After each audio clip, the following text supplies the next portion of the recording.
Bien, hablar de perseverar tiene que ver con permanencia, pero según el título que le he tomado de Mateo 24:13, nos insta a perseverar hasta el fin. Obviamente que estamos hablando, y disculpen que lo vuelvo a repetir, perseverar tiene que ver con permanencia y tiene que ser hasta el final.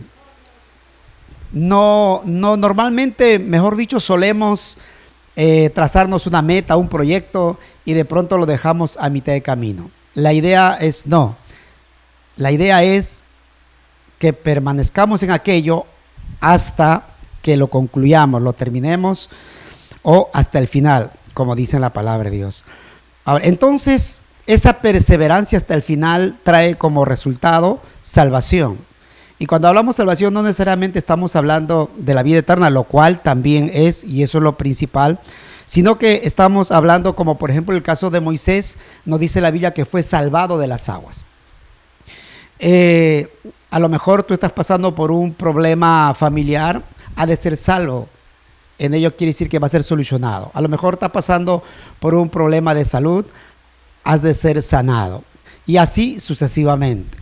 Esa es la voluntad de Dios, que podamos ser salvos en las diferentes áreas de nuestra vida. Pero eso a modo de introducción. En sí, quiero hacer una pregunta. ¿Cuántos amamos a Dios? ¿Cuántos somos fieles, leales a Dios? Seguramente hay una respuesta contundente de un sí o un amén. Pero la pregunta es que si cuando pasamos momentos difíciles, momentos de prueba, también podemos responder lo mismo. En algunos casos seguramente que sí, y en otros casos seguramente que no. Porque recuerden que cada uno de nosotros pasamos por diferentes tipos de pruebas, situaciones difíciles. De repente para uno la prueba es leve, la que pasa a otra persona, y para uno es más fuerte su prueba. Sé que hay pruebas que uno llega a tal momento que quizás tiende a renegar contra Dios. Inclusive muchas personas se han alejado de Dios cuando en algún momento estaban dispuestos a dar su vida por Dios. Por eso necesitamos perseverar hasta el final. A ver, veamos lo que nos dice en 2 Corintios capítulo 4, verso 8 y 9. Que estamos atribulados en todo, mas no angustiados, en apuros, mas no desesperados, perseguidos, mas no desamparados, derribados, pero no destruidos. Lo dice el apóstol Pablo aquí, lo dice un cristiano, dicho de otra manera, alguien que amaba a Dios con todo su corazón. Ahora, lo que tratamos de decir es que si bien es cierto somos cristianos, si bien es cierto servimos a un Dios todopoderoso, pero también es cierto que aún siendo cristianos hemos de pasar por situaciones difíciles. No necesariamente porque fallé, porque pequé. Simplemente me estoy esforzando en buscar a Dios, amar a Dios, etcétera. Hago todo lo bueno, me esfuerzo en todo lo bueno. Pero a pesar de ello, a lo mejor tiendo a pasar una prueba. Yo no sé si tú estarás pasando por una prueba, por una situación difícil, enfermedad, problema económico, familiar, o tu matrimonio está por quebrarse, no lo sé. Pero lo que sí sé, y todos debemos de también tenerlo claro, es que como cristianos hemos de pasar prueba. Pero en primer lugar, estar claros también de que Dios está con nosotros como poderoso gigante, para poder ayudarnos a vencer y superar esa prueba, esa dificultad. Por eso es importante no estar enfocado en el problema. Nos dice también la palabra de Dios en el verso 18, mismo de 2 Corintios 4, no mirando nosotros las cosas que se ven, sino las que no se ven, pues las cosas que se ven son temporales, pero las que no se ven son eternas. Entonces, no hay que estar enfocados, decíamos, en el problema, en la enfermedad, en la deuda, etcétera. No, sino vamos a enfocarnos y vamos a creerle a Dios en los milagros. Si tengo el problema económico, voy a creer que ya salí de ese problema. Si estoy enfermo, voy a creer que ya estoy sano. Voy a enfocarme en ello. Voy a enfocarme en mi milagro. Y seguro que el milagro ocurrirá. En Romanos 8:31 nos dice otra vez: ¿quién nos separará del amor de Cristo? ¿Tribulación o angustia o persecución o hambre o desnudez o peligro o espada? Como está escrito, por causa de ti somos muertos todo el tiempo, somos contados como ovejas de matadero. Antes, en todas estas cosas somos más que vencedores por medio de aquel que nos amó.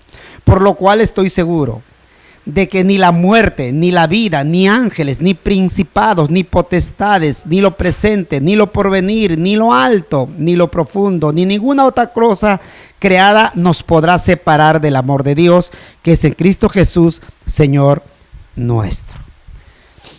Decíamos, si estamos enfermos, le vamos a creer a Dios, vamos a enfocarnos en nuestra sanidad y así será.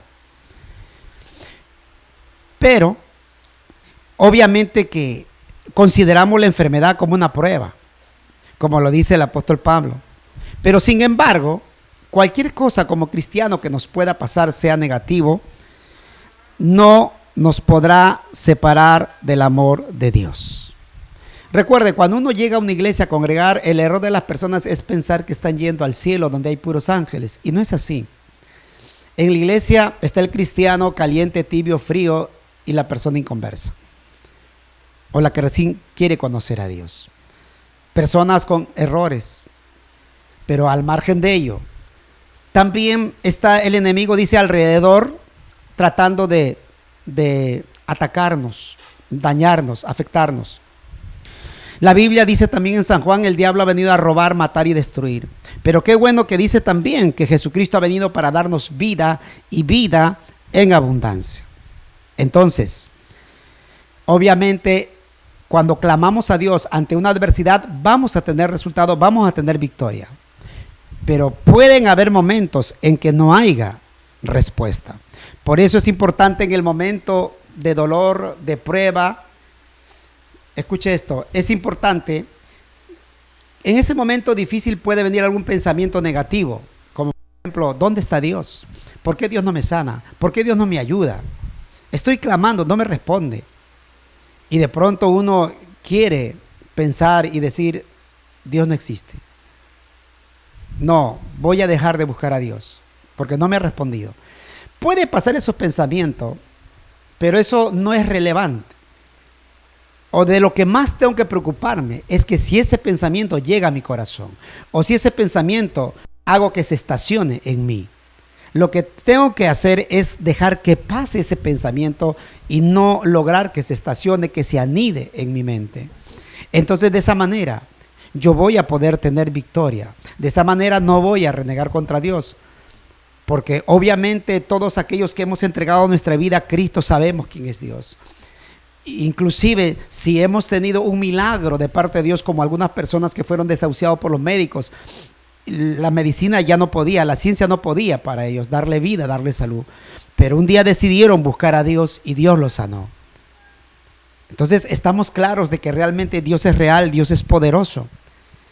Él nos va a seguir ayudando. Pero una vez más vuelvo a repetir, ¿qué hay si algún momento no encuentro respuesta? Entonces permítame darle lectura a algunos pasajes más, como por ejemplo el caso de Daniel. En el libro de Daniel, capítulo 3, verso 13 en adelante. Se los voy a explicar por cuestión de tiempo.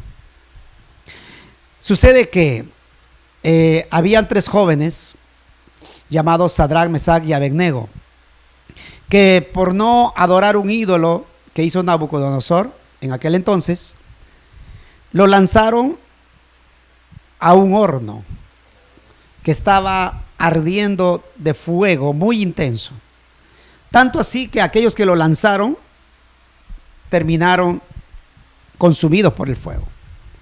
Pero ¿qué ocurre? Estos jóvenes no. Pero lo que me sorprende es de ellos, no es tanto el milagro que ellos no fueron quemados por el fuego. Sí, es algo espectacular, es algo milagroso, aquel acontecimiento. A mí más lo que me llama la atención son las palabras de estos jóvenes. Por ejemplo, dice así, el verso 18, pero aún si nuestro Dios no lo hace así, sepa usted que no honraremos a sus dioses ni adoraremos a su estatua. Para entenderlo mejor voy a leer del verso 17. Si nos arroja al horno en llamas, el Dios, el que servimos, puede librarnos del horno y de las manos de su majestad. Pero aún si nuestro Dios no lo hace así, sepa usted que no honraremos a sus dioses ni adoraremos a su estatua. Es decir, estos muchachos estaban confiados y seguros que Dios los iba a librar, que no iban a morir ahí quemados. Pero añaden y dicen, oh rey, pero si por A o B no ocurre el milagro y vamos a morir quemados, no importa, igual nosotros vamos a seguir confiando en Dios. Dicho de otra manera, igual vamos a amar a Dios, vamos a buscar a Dios, vamos a adorarle, vamos a servirle, igualito. O sea, tenían una seguridad. Para ellos el problema era algo secundario. Para ellos lo más importante era su fe, su confianza en Dios. Como también vemos en Job, capítulo 13, verso 15. Dice así, he aquí, aunque él me matare, en él esperaré. Wow. Sabemos, conocemos, creo, muchos, sobre la historia de este hombre, Job. Era un hombre que amaba a Dios, un hombre íntegro, buscaba a Dios, pero sin embargo, le vino la desgracia, muertes familiares. Él mismo se enfermó, o sea, mejor dicho, su cuerpo fue afectado por una enfermedad. Sus amigos lo abandonaron, cayó en pobreza extrema. Pero a pesar de ello, él decía, Señor, aunque tú me mates, igual en ti yo voy a esperar, yo voy a confiar. O sea, un poco más él estaba tratando de decir, así tú me mates, igual yo creo que inclusive tú me puedes resucitar. Y creo que de la misma manera tenemos que hacer nosotros. Demostrarle a Dios que lo amamos, que confiamos en Él de todo corazón. En otras palabras, cuando nos vaya bien en la vida, vamos a amar a Dios, vamos a adorarle de corazón, vamos a servirle hasta el fin. Y cuando nos vaya mal en la vida, llámese problemas familiares, económicos, emocionales, etcétera, y no importa cuán grandes sean los problemas, igual, aún si nos toque partir, y en nuestra agonía, igual, aún en ese momento de agonía vamos a decir, Dios, yo te amo, yo te voy a servir, yo te voy a ser fiel. Y entonces terminaremos siendo un más que vencedor. Porque ustedes saben de que lo más importante no es la vida que llevamos aquí en la tierra. Lo poco o lo mucho que tengamos y lo estemos disfrutando. Lo más importante es la vida eterna. Lo más importante es dónde vamos a pasar la vida eterna. Obviamente todos aquellos que hemos entregado nuestra vida a Cristo y todos aquellos que estamos entendiendo este mensaje, un día vamos a estar en el cielo. Aquí es temporal, pero allá en el cielo es por la eternidad. Y si usted es un hijo de Dios, esté tranquilo y seguro de que Dios está contigo, vas a tener victoria en medio de los problemas, pero lo más importante es que en el cielo tienes un lugar que te espera.